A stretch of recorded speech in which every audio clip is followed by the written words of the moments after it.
Hello, good morning students. Today we are going to start new lesson and that is number 7 coordinate geometry. Actually what is coordinate geometry meaning in standard 9 lesson number 3 there was same title coordinate geometry but that was related to graph. Now same thing is here but without using graph by calculation only means algebraic calculation we have to find distances and we have to show or prove whatever they want. Okay, so that is coordinate geometry. Same thing is here and concept of graph should be also clear in your mind. Okay, and before starting this video make sure that your textbook must be open. Now so far we completed lesson number 1 to 5 means 1 2 3 4 5 and from last 12 13 14 15.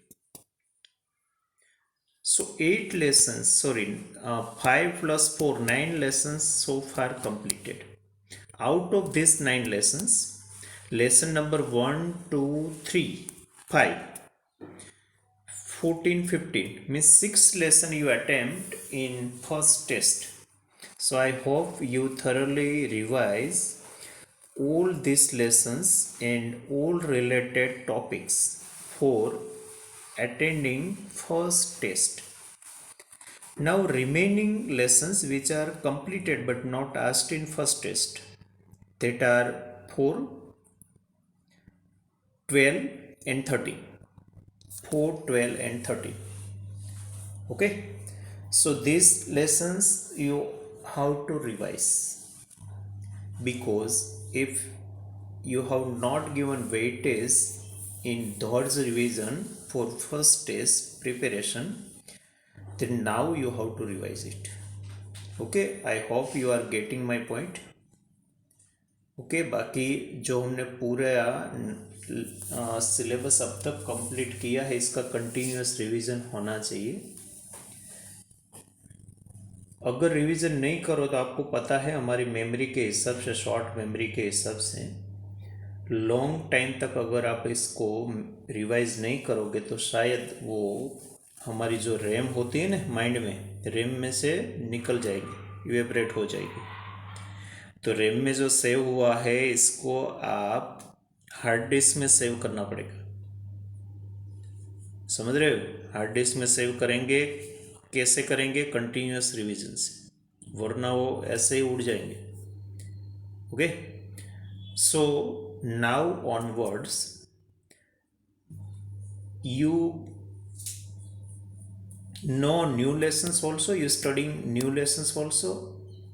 At a time you have to revise old lessons and old portions also, so you have two tasks. Okay, और अभी से जो हम आगे जाएंगे वो तो शायद स्लोली भी जाएंगे. मान लो कि आज मैंने 3 और 4 सम लिया है, वो तो आप कंटिन्यूसली मैं इलेबरेट करूँगा, आप रिलेटेड वर्क करोगे. लेकिन इसके सामने आपके सामने जो वो पोर्शन है, वो पार्ट है, आप एक क्या है, वेट बैलेंस में एक साइड ये नया पार्ट रखो और सामने वो रिवाइज्ड वाला पार्ट रखो तो वो काफ़ी ज़्यादा बनेगा और वो बढ़ता रहेगा. रिवीजन पोर्शन आपका बढ़ता रहेगा. तो अभी ये सेकंड टर्म मान लो ना हमारी स्टार्ट हुई, तो सेकंड टर्म में आपको रिवीजन में ज़्यादा कॉन्सेंट्रेट करना पड़ेगा, रिवीजन को ज़्यादा वेटेज देना पड़ेगा. सारे सब्जेक्ट को ये अप्लाई होगा, मैथ्स को तो है ही, लेकिन in all subject this is applicable. तो आपको रिवीजन का कुछ प्लान करना पड़ेगा. मान लो कि आप अपने स्पीड के हिसाब से रिवीजन कर रहे हैं तो कोई टाइम टेबल बनाना पड़ेगा. टाइम टेबल को स्ट्रिक्टली आपको इम्प्लीमेंट करना पड़ेगा. टाइम टेबल भी थोड़ा सिस्टमेटिक होना चाहिए. ब्लाइंडली कोई भी लेसन ले लिया ऐसे नहीं. कोई कोई लेसन टाइप 5 होते हैं, कोई कोई लेसन थोड़ा इजी भी होते हैं, कोई कोई लेसन थोड़ा कंपेरेटिवली लॉन्ग भी होता है, कोई शॉर्ट भी होता है. तो आप अपने हिसाब से पहले एक रियल टाइम टेबल बना दो और इसको इम्प्लीमेंट करो एट एनी कॉस्ट. करंट तो करना ही, लेकिन मैं जो बात कर रहा हूँ रिवीजन की कर रहा हूँ। अगर अगर आप रिवीजन नहीं करो, ओनली जो नया नया हम सिखा रहे वही सीखते रहो और इसको टच भी नहीं करो, तो आई थिंक वो सारी आपकी मेहनत पानी में जाएगी। Okay, so now in second term your main work is to revise as well as to learn new thing also. Okay, so अपने हिसाब से आप थोड़ा टाइम टेबल बना दो, सारे सब्जेक्ट का बना दो तो भी ठीक है। मान लो कि आपने ओल्ड सब्जेक्ट का रिवीजन का कुछ प्लान बनाया, तो एक राउंड होगा, एक राउंड आप मान लो कि 20 डेज 25 डे, मान लो कि रफली 1 मंथ ले लो। तो 1 मंथ में सारा रिवीजन की ट्राई करो, अभी से लेकर सॉरी पहले से लेकर अभी तक जो भी हुआ है फर्स्ट टर्म के एंड तक, मतलब बिफोर दिवाली, वो सारा रिवीजन में ले लो। ओके, मान लो कि पहली बार आपको रिवीजन करने में 1 मंथ लगेगा, होना चाहिए, तो इसके हिसाब से सारे सब्जेक्ट का आप प्लान बना दो। एक दिन में 2 सब्जेक्ट रख दो, तो इसके हिसाब से कुछ फ्लेक्सिबल टाइम भी रहेगा, एक लंबा सा टाइम टेबल भी बनेगा। अगर पूरा नहीं बनाना है तो पहले वीक का भी बना सकते हो। बाद में दूसरा राउंड होगा, दूसरे राउंड में थोड़ा सिलेबस बढ़ेगा, क्योंकि मान लो कि आज मैंने ज्योमेट्री कोऑर्डिनेट ज्योमेट्री स्टार्ट किया, तो अभी करंट में है, बाद में वो रिवीजन में आएगा नेक्स्ट मंथ, तो आपको रिवीजन का पोर्शन बढ़ता रहेगा, लेकिन टाइम आप वही रखना, क्योंकि बाद में आप स्पीडी रिवीजन करोगे ना। तो ऐसे आपका रिवीजन राउंड कंटिन्यूसली रहेगा, पोर्शन बढ़ेगा रिवीजन में, लेकिन साथ साथ आपकी स्पीड भी बढ़ेगी, तो टाइम लिमिट आपकी वही रहेगी। मान लो कि रफली आपने 20 डेज रखा, 25 डेज रखा, 1 मंथ रखा, तो आपकी एग्जाम तक मिनिमम 4 और 5 टाइम्स रिवीजन होना चाहिए। अभी रिवीजन कैसे करना है वो बात मैं कर दूँ, तो आपको रिवीजन में मोस्टली ऐसे तो सारे सब्जेक्ट और सारे एग्जाम्पल जो अभी बोर्ड ने सिलेबस में रखा है वो आपको करना है, रीड नहीं करना है, सॉल्व करना है। लेकिन कोई कोई लेसन्स जैसे कि स्टैटिस्टिक्स, जिसमें टाइप वाइज सम होते हैं, इसमें आप सारे सम ना करो तो कोई प्रॉब्लम नहीं है, इसमें टाइप वाइज 1 2 3 ऐसे कर दो, जितने आपको 2 करना है टाइप वाइज 3 करना है।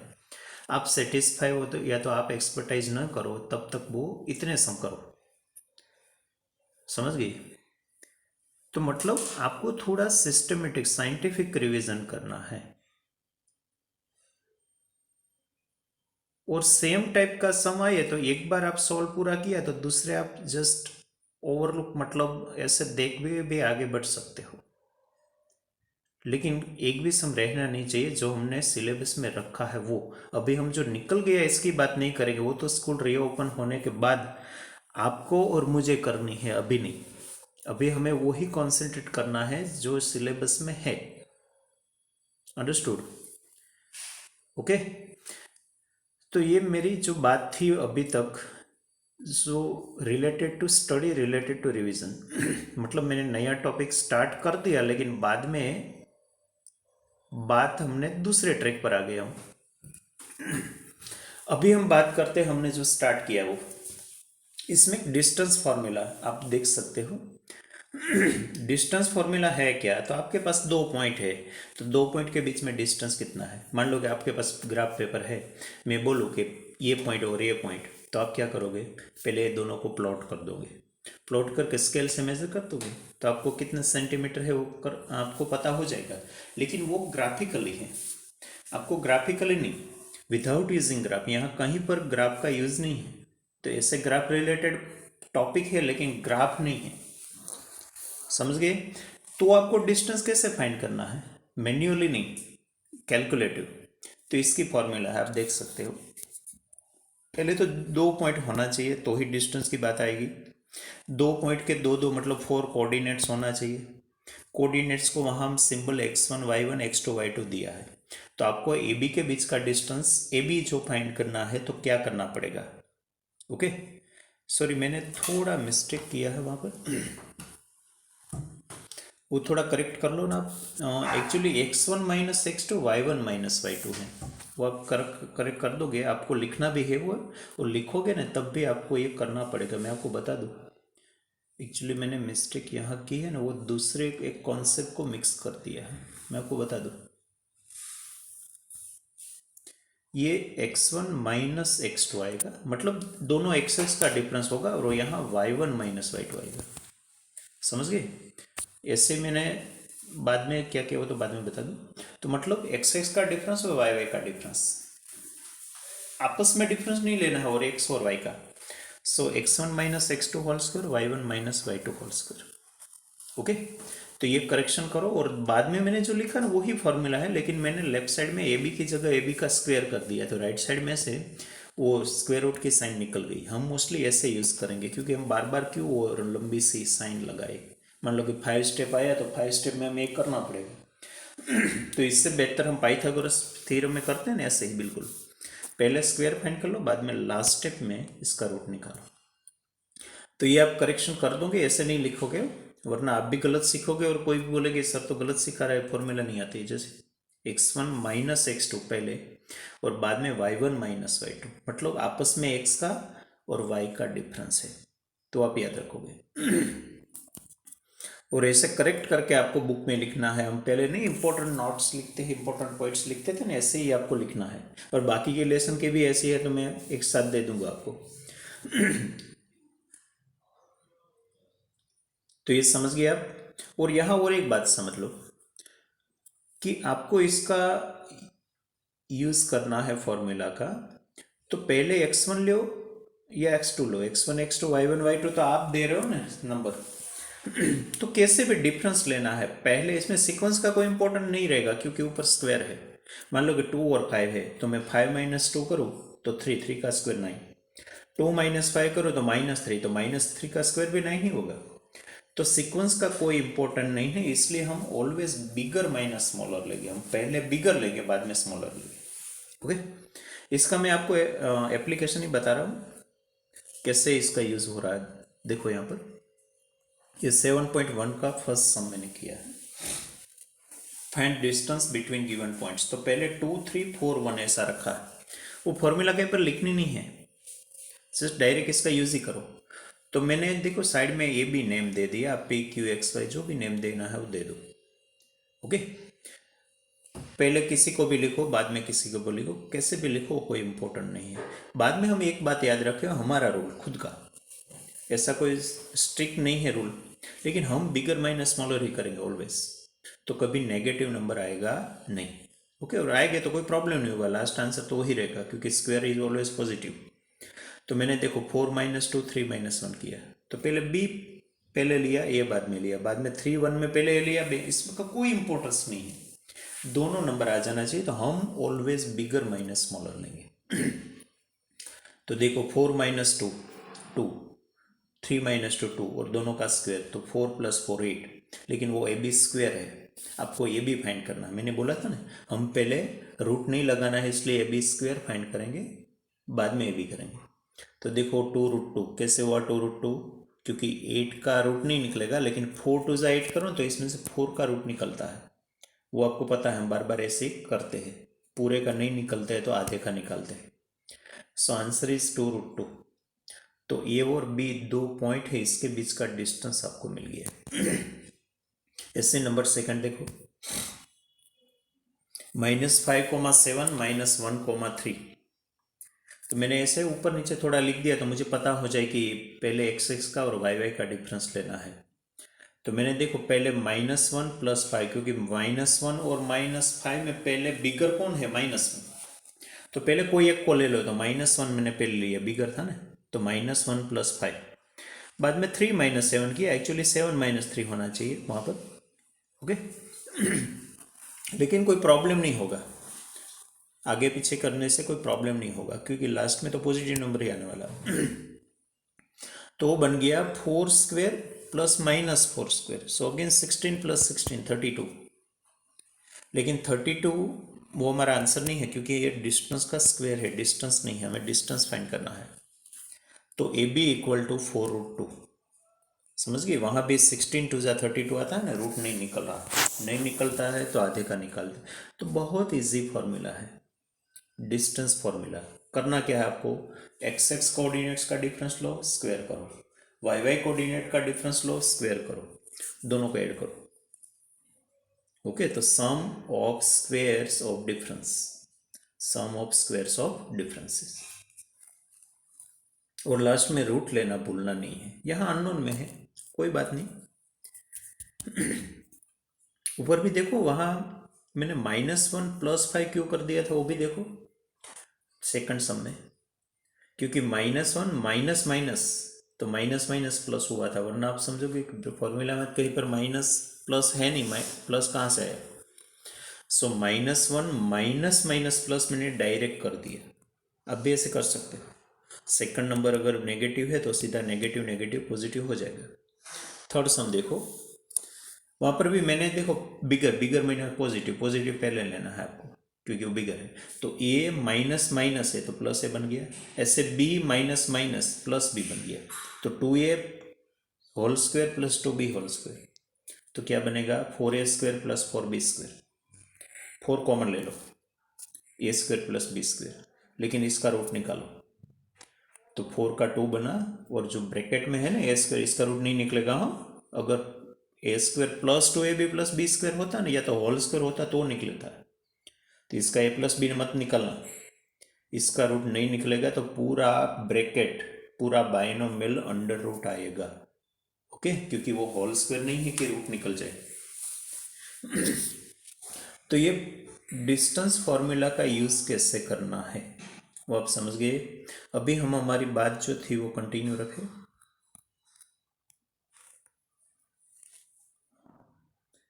हाँ, अभी थियोरेटिकली बात हमने मोस्ट ऑफ आज ली है, जो आपको फेयर बुक में डायरेक्ट लिखना है। फेयर बुक में स्टार्टिंग में ये सारा पॉइंट लिखना है जो आज मैंने बात की है, first 2 page. Uses of distance formula कहाँ कहाँ होता है, तो अगर 3 पॉइंट्स आपको दिया गया है तो वो कोलिनियर है कि नहीं, इसके लिए वो यूज़ होता है। अगर 3 पॉइंट कोलिनियर होते ना, तो कोई 2 डिस्टेंस का सम तीसरा डिस्टेंस होगा, या तो A B plus B C A C होगा, या A B plus A C B C होगा, या B C plus A C A B होगा, तीनों में से कोई एक होगा। तो हम मान सकते हैं कि A B C are collinear obviously. मान लो मैं आपको सिंपल एग्जांपल दे दूँ, मान लो कि हमारे सरदार पटेल स्कूल है, वो एक पॉइंट, भगवती सर्कल दूसरा पॉइंट, और वीरानी सर्कल तीसरा पॉइंट, तो ऑब्वियसली तीनों कोलिनियर है। तो कोलिनियर है तो सरदार पटेल टू भगवती का डिस्टेंस और भगवती टू वीरानी का डिस्टेंस, दोनों को सम करो, टोटल करो, तो क्या मिलेगा आपको, सीधा Sardar Patel to Virani distance मिल गया। क्यों, क्योंकि कोलिनियर है, कोलिनियर नहीं होता तो ऐसा नहीं होता, समझ गए। तो अगर कोई 2 डिस्टेंस का सम तीसरा होता है तो कोलिनियर होता है। कोई भी पॉसिबिलिटी हमें पता नहीं है A B B C S C में से किसका कैसे सम होगा वो, लेकिन एट ए टाइम कोई एक पॉसिबल होगा। तो ये बात। दूसरी बात, तो डिटरमाइन टाइप्स ऑफ ट्राइंगल। आपको पास 3 पॉइंट्स दिया गया, 3 वर्टाइसिस दिए गए हैं, तो आपको 3 साइड पहले मिलेगी डिस्टेंस फॉर्मूला से, वो सारा ए बी बी सी ए सी वो है क्या डिस्टेंस फॉर्मूला। अभी हमने जो किया ना वो 7.1 का फर्स्ट सम।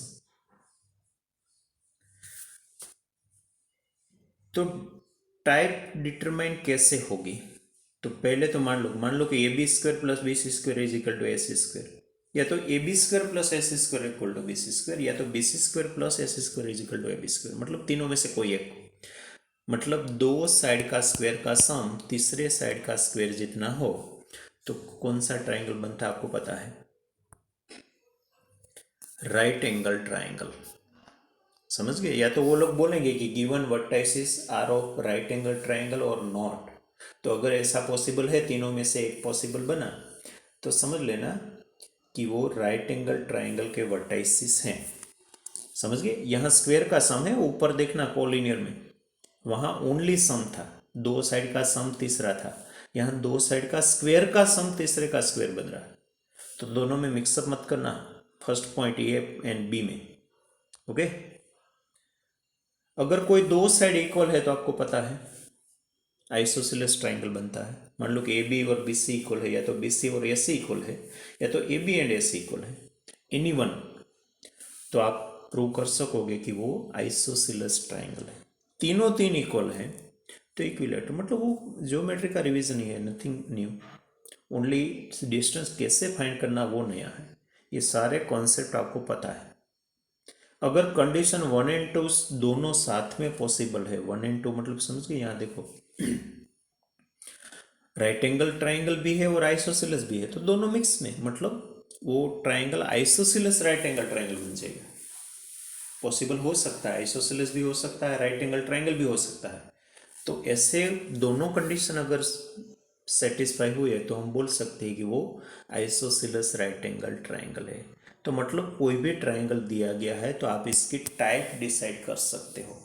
यहाँ जो हम बात कर रहे हैं वो साइड फाइंड करके टाइप डिसाइड कर रहे हैं, हम वो एंगल फाइंड करके साइड ट्राइंगल की टाइप नहीं डिसाइड कर रहे, जैसे कि एक्यूट एंगल है, ऑब्ट्यूटिव एंगल है या राइट एंगल है, वो ऐसे बात हम नहीं करेंगे। यहाँ तो साइड के हिसाब से हम बात कर रहे हैं। ओके, ऐसे ही आपको अगर 4 पॉइंट दिया गया है, 4 पॉइंट दिया गया है तो भी आप क्वाड्रिलेटरल की टाइप डिसाइड कर सकते हो।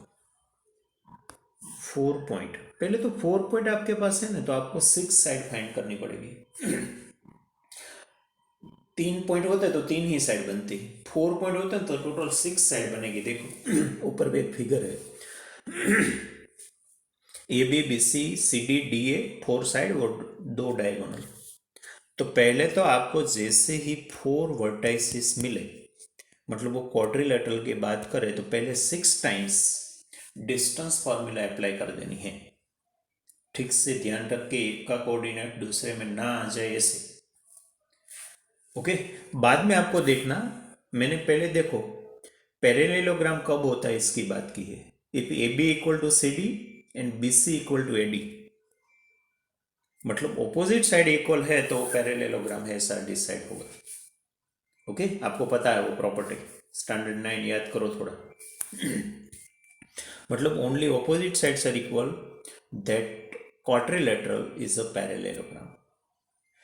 और भी एक स्टेप आगे देखो, number 2, A B equal to C D B C equal to A D, मतलब ऊपर तो था इतना तो है ही, मतलब ऑपोजिट साइड तो इक्वल है, लेकिन A C equal to B D, second number की बात कर रहा हूं, A C equal to B D मतलब डायगोनल भी इक्वल है, तो आप प्रूव कर सकते हैं rectangle.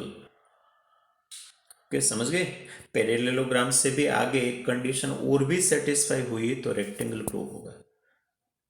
So only opposite side equal, parallelogram. Opposite sides equal as well as diagonals equal, then it is a rectangle. यहाँ भी हम साइड के हिसाब से बात कर रहे हैं, एंगल के हिसाब से नहीं। If all sides are equal, obviously you know rhombus. All sides equal rhombus. और आगे देखो 4 number, all sides equal as well as diagonals equal square.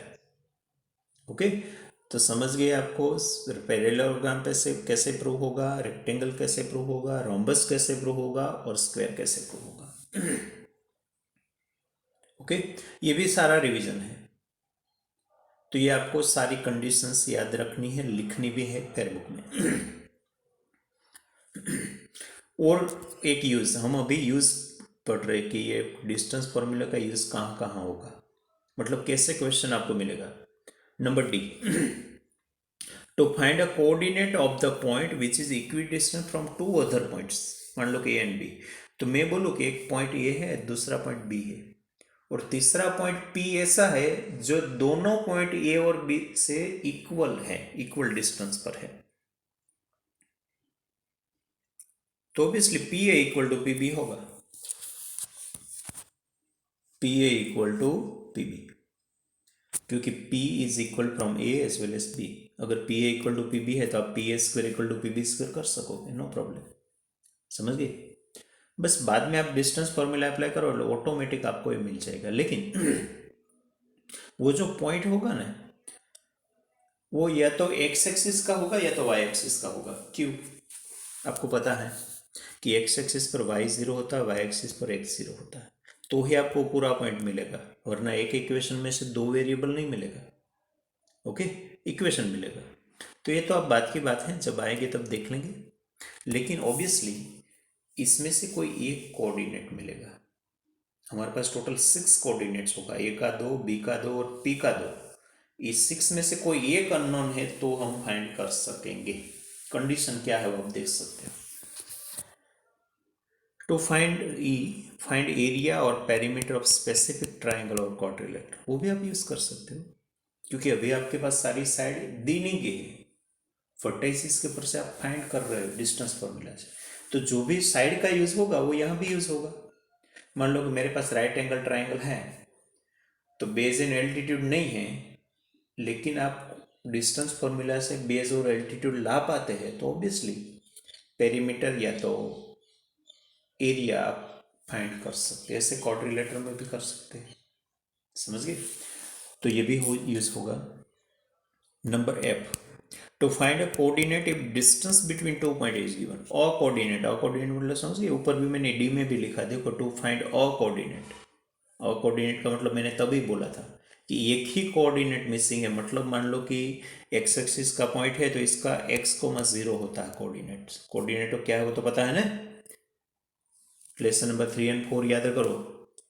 दो को एक्स एक्सिस और वाई एक्सिस होता है ना, इसके हिसाब से दो कोऑर्डिनेट बनते हैं। सो डी में एक कोऑर्डिनेट मिसिंग है, ऐसे ही एफ में भी एक कोऑर्डिनेट मिसिंग है, तो मिल सकता है। लेकिन डिस्टेंस आपके पास होना चाहिए। उल्टा सम है, डिस्टेंस नहीं है तो फाइंड कर सकते हैं, लेकिन डिस्टेंस है तो अंदर से कोई एकाध कोऑर्डिनेट नहीं है तो आप फाइंड कर सकोगे। ओके, सो यहां तक का आपको फेयरबुक में इंपॉर्टेंट नोट्स के अंडर लिखना है, पूरा पेज 1 एंड 2। ओके, और भी मिलेगा, आप अगर आपको स्पेस रखनी है तो और 2 पेज रख देना, इतना है। और 7.1 का ये डिस्टेंस कैसे फाइंड किया जाता है वो मैंने आपको समझा दिया है, बेसिक है वो। और इसका यूज बार बार होगा पूरी 7.1 में, बार बार कंटिन्यूसली और फ्रिक्वेंटली ये डिस्टेंस फॉर्मूला आएगी। और एक एक बार नहीं, एक सम में 6 टाइम्स आएगी। मान लो क्वाड्रिलेटरल की बात आएगी तो आपको 6 साइड फाइंड करनी पड़ेगी। ओके, तो मेन टॉपिक भी है, और मतलब सबऑर्डिनेट मतलब दूसरे सम के अंदर भी ये सम आ सकता है। अब एक मैंने नंबर लिया है 4 from 7.1 only. Check whether 5 minus 2 6 4 7 minus 2 are the vertices of an isosceles triangle. तो हमें प्रूव करना है यहाँ पर कि आइसोसेलेस ट्राइंगल है कि नहीं। ओके, ऑब्वियसली हमने अभी ही पढ़ा है, कोई दो साइड इक्वल है तो होगा। तो पहले हमने देखो A B square B C square A C square find किया। पहले स्क्वायर ही फाइंड कर लो ना, रूट मत निकालो। कैसे फाइंड किया वो भी समझाने की जरूरत नहीं है, देखो फिर भी मैं एक समझा देता हूँ। ए बी स्क्वायर कैसे किया मैंने, देखो 6 minus 5 बिगर माइनस स्मॉलर मैं करता हूँ, आप करो या ना करो। बाद में 4 माइनस माइनस प्लस 2 बन गया, तो 6 minus 5 होल स्क्वायर 4 plus 2 कहाँ से आए वो समझ लो। दोनों पॉइंट, अभी हम ए बी की बात कर रहे हैं, सी पॉइंट मत देखो। तो दोनों एक्स एक्स का डिफरेंस लो, वाई वाई का डिफरेंस लो, और बिगर माइनस स्मॉलर करो। तो 1 स्क्वायर प्लस 6 स्क्वायर 1 प्लस 36 37 मिल गया। ऐसे बी सी स्क्वायर और ए सी स्क्वायर किया, आप समझ सकते हो कैसे हुआ। लेकिन रूट निकालने की जरूरत नहीं है। If A B square equal to B C square है, तो obviously A B equal to B C होगा ही। ओके, मान लो कि दो स्क्वायर इक्वल है, तो ऑब्वियसली वो खुद तो इक्वल होगा ही ना। तो ऐसे आप डायरेक्ट भी कर सकते हो, रूट निकालने की कहीं पर जरूरत नहीं है। वो एक कोलिनियर की बात आएगी तब जरूरत पड़ेगी, क्योंकि कोलिनियर में हम कंपेयर नहीं कर रहे, वहां ऐड कर रहे हैं। यहाँ तो हम कंपेयर कर रहे हैं, तो कंपेरिजन में आप स्क्वायर का कंपेयर करो या तो साइड का खुद का कंपेयर करो, बातें एक सेम ही है। ओके, लेकिन थोड़ा सिस्टमेटिक ऐसे लिखना है, A B square equal to B C square, therefore A B equal to B C, therefore it is isosceles triangle. या तो आपको ऐसे आंसर देना है, given vertices are of an isosceles triangle. क्योंकि वो लोग ऐसे बात कर रहे थे कि वर्टाइसिस इसका है कि नहीं, क्योंकि ए बी सी तो हमने दिया हुआ नेम है। ओके, तो समझ गए। आज हमने ऐसे तो दो ही टाइप ली है, एक डिस्टेंस कैसे फाइंड करना और एक ट्राइंगल का टाइप डिसाइड करना। ओके, बाकी सब बेसिक हमने डिस्कस किया, वो आपको डायरेक्ट फेयर बुक में होमवर्क में नहीं है तो मुझे भेजना भी नहीं है। लेकिन जो होमवर्क अभी आपके सामने है वो होमवर्क बुक में करके मुझे फोटोग्राफ भी भेजना है। देखो नंबर 1 डिस्टेंस फाइंड करना है, 2 पॉइंट दी मतलब 2 सम है। बाद में show that 1 4 7 minus 2 9 6 are the vertices of isosceles triangle, अभी हमने किया है। और बाद में show that -2 1 2 -2 5 2 are the vertices of a right angle triangle. मतलब कोई दो का स्क्वायर का सम तीसरे का स्क्वायर होगा, वो सारा बेसिक आप फिर से रीड कर लेना। तो ऐसे आप तीनों सम ठीक से कर पाओगे, कोई ऐसा डिफिकल्ट सम नहीं है, सिंपल सम भी है, शॉर्ट भी होगा। ओके, लॉन्ग कब होगा? अगर हम कोई क्वाड्रिलेटरल की टाइप डिसाइड करेंगे तो थोड़ा लॉन्ग होगा। ट्राइंगल की टाइप डिसाइड करने में इतना लेंथी नहीं बनेगा, क्योंकि 3 साइड ही फाइंड करनी है, वहाँ 6 करनी पड़ेगी। ओके, जो आज हमने नहीं ली है। तो समझ गए सारी बात। और पहले 2 पेज आपको लिखना है फेयरबुक में, इसमें एक करेक्शन खास कर देना। ओके, मैंने जो स्टार्टिंग में बताया ना, ऐसे x1 माइनस x2 और y1 माइनस y2 बुक में भी दिया गया है, इसके हिसाब से यहाँ करेक्शन करोगे। ओके, मान लो कि मुझे यहाँ करना है तो मैं कैसे करता हूँ दिखा दो आपको।